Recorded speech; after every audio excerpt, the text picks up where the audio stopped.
Salam sejahtera bagi kita semua. Kami ingin mengucapkan selamat sore kepada dosen bahasa Indonesia kami, yaitu Ibu Devitaria Barus, dan kepada seluruh mahasiswa-mahasiswi di kelas Manajemen Keuangan A. Sebelum kita memulai presentasi hari ini, izinkan kami memperkenalkan diri terlebih dahulu. Saya Henry selaku ketua dari kelompok 2. Saya Heni Hudoyo sebagai notulen. Saya Vicky Lavea. Saya Ruth Margareta. Saya Mediatan. Hari ini kita akan mempresentasikan tentang huruf kapital, huruf miring, dan akronim. Dimulai dari Ruth Margareta. Baiklah, saya akan mempresentasikan huruf kapital. Huruf kapital atau huruf besar adalah huruf yang ukuran dan berbentuk khusus atau lebih besar dari huruf biasa. Biasanya digunakan sebagai huruf pertama dari kata pertama dalam kalimat, huruf pertama, nama diri, dan sebagainya. Aturan penggunaan huruf kapital ada beberapa, di antaranya yang pertama, huruf kapital atau huruf besar dipakai sebagai huruf pertama pada awal kalimat. Yang kedua, huruf pertama petikan langsung, huruf pertama ungkapan hubungan dengan nama Tuhan dan kitab suci, termasuk kata ganti untuk Tuhan. Yang ketiga, huruf pertama nama gelar penghormatan, keturunan, dan keagamaan yang diikuti nama orang. Yang keempat, huruf pertama unsur nama jabatan dan pangkat yang diikuti nama orang atau dipakai sebagai pengganti nama orang tertentu. Yang kelima, nama instansi atau nama tempat. Yang keenam, huruf pertama unsur-unsur nama orang pertama, nama bangsa, suku, dan bahasa. Huruf pertama nama tahun, bulan, hari, hari raya, dan peristiwa sejarah. Ada dua contoh huruf kapital. Huruf kapital dipakai sebagai huruf pertama petikan langsung. Misalnya, Arik bertanya, kapan kita pulang? Bapak menasihatkan berhati-hatilah nak. Yang kedua, huruf kapital dipakai sebagai huruf pertama ungkapan yang berhubungan dengan nama Tuhan dan kitab suci, termasuk kata ganti untuk Tuhan, misalnya Allah, yang Maha Kuasa, Quran, Weda, Islam, Kristen. Huruf miring. Huruf yang tercetak miring dalam terminologi tipografi disebut itali. Biasanya digunakan untuk memberikan penekanan pada sebuah kata.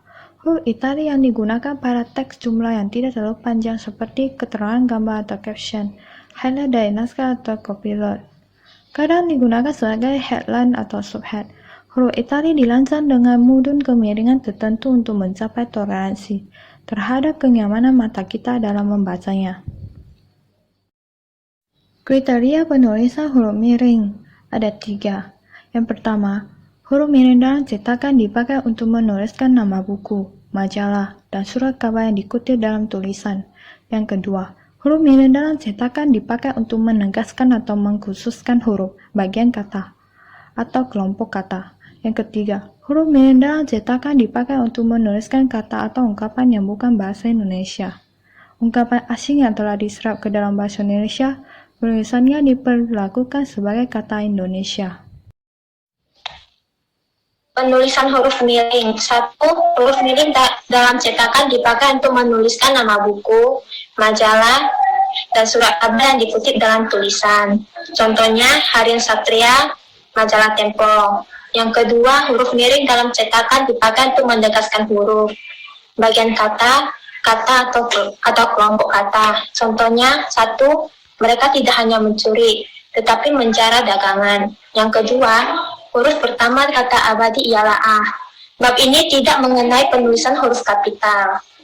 Akronim. Pengertian dari akronim adalah kependekan gabungan huruf suku kata yang ditulis dan dilafalkan sebagai kata yang wajar.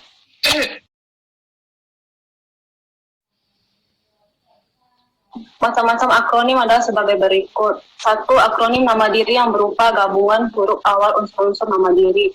Akronim ini ditulis secara kapital dan tanpa tanda titik. Contoh SIM, surat izin mengemudi. 2. Akronim nama diri yang berupa singkatan dari beberapa unsur ditulis dengan huruf awal kapital. Contoh Kawani, Kongres Wanita Indonesia, IWAPI, Ikatan Wanita Pengusaha Indonesia. 3. Akronim bukan nama diri yang berupa gabungan huruf, suku kata ataupun gabungan huruf dan suku kata dari derek kata. Seluruhnya ditulis dengan huruf kecil. Contoh pemilu, pemilihan umum. Contoh akronim umum, Asbun, asal bunyi, Jabodetabek, Jakarta, Bogor, Depok, Tangerang, Bekasi. Markus, Makelar, kasus. Petrus, penembak misterius. Sinetron, sinema elektronik. Akronim politik di Indonesia. Kades, kepala desa. Pelita, pembangun 5 tahun. Pemkot, pemerintah kota atau kota media. Akronim terkait dengan masalah pendidikan. OGA, tanaman obat keluarga. OSIS, organisasi siswa intrasekolah. Sekian dari presentasi kami hari ini. Kami mengucapkan terima kasih kepada seluruh mahasiswa dan mahasiswi dari kelas manajemen keuangan A dan kepada ibu dosen bahasa Indonesia kami yang sudah menonton video ini.